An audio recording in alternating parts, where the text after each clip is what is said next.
Today we are going to add fractions with unlike denominators numerically. Yesterday we did quite a bit with models, so let's go ahead and review that a little bit and see how it relates to our numeric way of doing this. Leslie has 1 gallon of milk in her refrigerator to drink today. She drank 1/2 gallon of milk for breakfast and 2/5 gallon of milk for dinner. How much of a gallon did Leslie drink during breakfast and dinner? So we're going to go ahead and add 1/2 plus our 2/5. But hopefully you remember from yesterday, we cannot add these how they are. In order for us to add them, we would need to use the same size pieces. So what pieces could we use that would cover both 1/2 and 1/5? Well, the 1/10 pieces nicely cover the 1/5 pieces, using 2 of them. The 1/10 pieces also nicely cover the 1/2 piece as long as we use 5 of them. So now we can add them together. And we get a total of 1, 2, 3, 4, 5, 6, 7, 8, 9 tenths. Let's go ahead and separate them and look at each fraction. Well, here, how many tenths did we use that were equal to 2/5? Well, we were able to use 4 tenths. Here, to cover 1/2, we were able to use 5 tenths. So together, we used 5 tenths plus 4 tenths instead of the numbers here. Now, did we change the value? No, it's perfectly covering it, and it's exactly the same amount of what would be a circle. Same thing here, perfectly covering what would be the same amount of a circle. So how can we come up with these numbers when we don't have pieces like that? Well, we always want the pieces to be the same, which means that we're going to have the same denominator. In order for us to do that, we're going to use the multiples of 2 and 5 to determine what denominator we can use. Well, 2 can multiply to be 2, 4, 6, 8, 10, 12, and so on. 5 can multiply to be 5, 10, 15, and so on. But I see that they can both multiply to be 10. So 10 is our goal for the size pieces that we want to use. Well, 2 times what gives me 10? 2 times 5 gives me 10. I want to do the same thing to the top so that I don't change the value of my fraction. Here, that 1/2, we were able to cover with 1, 2, 3, 4, 5 pieces. Well, here, 2 times 5 is 10, same number on top so that we don't change the value. 1 times 5 is 5, so 1/2 equals 5 tenths. We didn't change the value, still the same amount of that large circle, we just made it look a little different. We just renamed it. Here we have 5, or fifths, and our goal is to get to tenths. How can I multiply 5 to get to 10? I can do 5 times 2. What I do to the bottom, I want to do to the top so that I'm multiplying by a value of 1. We know 2 divided by 2 is equal to 1. And I see that those 2/5 was equal to, well, let's see, 2 times 2 is 4. Those 2/5 were equal to 4 tenths. We didn't change the value. We didn't change how much of the circle that we're making. We just changed the name of it or how it might look to us. Just the size pieces. So now we're able to add 1/2 being 5/10 and 2/5 being 4/10, just like we did when they had the same denominators a few days ago.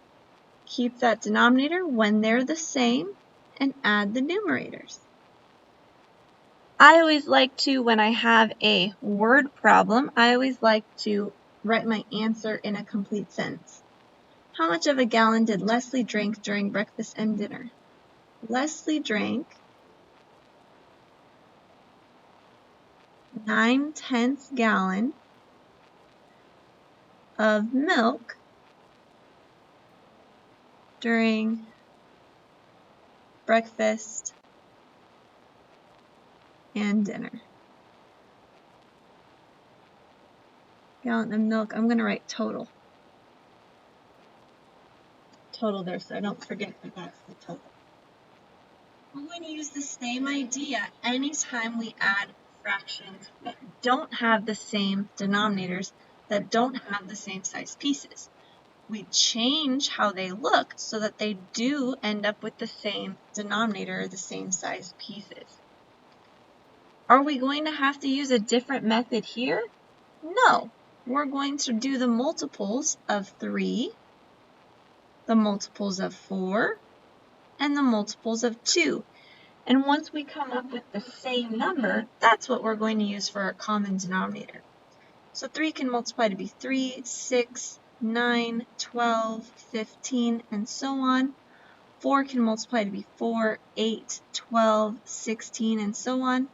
2 can multiply to be 2, 4, 6, 8, 10, 12, and so on. I see I came up with a common number for all 3, so I'm going to use that as my common denominator of 12. Well, how did I get from 3 to 12? I multiplied 3 times 4 to get to 12. I want to make sure I don't change my fractions, so now I'm going to multiply by 4 over 4. 2 times 4 is 8. 3 times that 4 was 12. 4 times what gives me 12? 4 times 3. Same number on top, so that way this is worth 1, and I'm not changing the value of my fraction, because remember 1 times anything doesn't change the value. 1 times 3 is 3. 4 times 3 again was 12. And here, 2 times what gives me 12? 2 times 6 gives me 12. Same number on the top because 6 divided by 6 is equal to 1. 1 times 6 is 6. So now we have 3 fractions, 8/12 plus 3/12 plus 6/12 that have the same denominator, the same size pieces. Now we can add them. 8 plus 3 is 11. 11 plus 6, here, 11/12. 11 plus 6 gives me 17/12. Since it didn't tell me I had to change my answer, that's acceptable. Or you could do your division where you do 17 divided by 12. This is a little harder for some because we haven't done double digits yet, but this would end up being 1 and 5/12.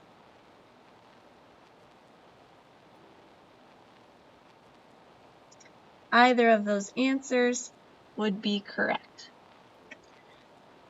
Amanda sees that there are 2 bags of flour on the shelf. One bag, I like drawing sometimes. One bag has 1/8 pound. And the other bag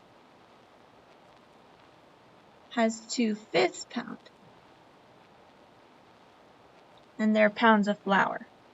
How much flour is on the shelf? So here's my shelf. Okay. What am I going to do with these 2? Well, I'm going to add them. So my problem becomes 1/8 plus 2/5. 1/8 plus 2/5. As of right now, I cannot add them. Why? Why can't I add them? Because they aren't the same size pieces. They aren't the same denominator. I can only add them if they're the same denominator. So let's find a common denominator by listing my multiples. 8 can multiply to be 8, 16. 24, 32, 40, 48, and so on. 5 can multiply to be 5, 10, 15, 20, 25, 30, 35, 40, 45, and so on. I see that they both can multiply to be 40. Well, wait a minute. 8 times 5 is 40. Well, that would have been easy for me to do, 8 times 5. That's another way that sometimes you can find a common denominator, is to simply multiply the two denominators. Would that same thing have worked here? 2 times 5 is 10. Oh, that gave me a denominator.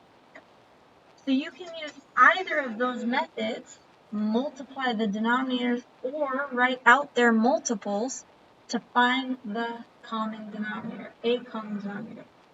So here I have 40. So I want 1/8 multiplied by a value of 1 and get a denominator of 40. I want 2/5 to multiply by a value of 1 and get a denominator of 40.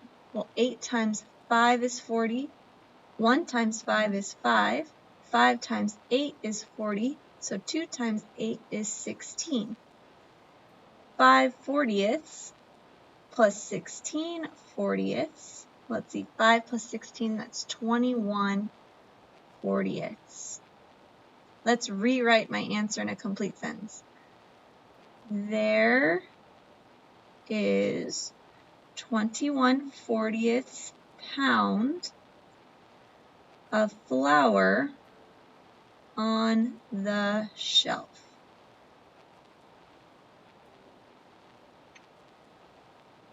That's it for the notes part. Remember, before we can add fractions, they need a common denominator. We can find a common denominator by listing the multiples or by simply multiplying the two denominators together.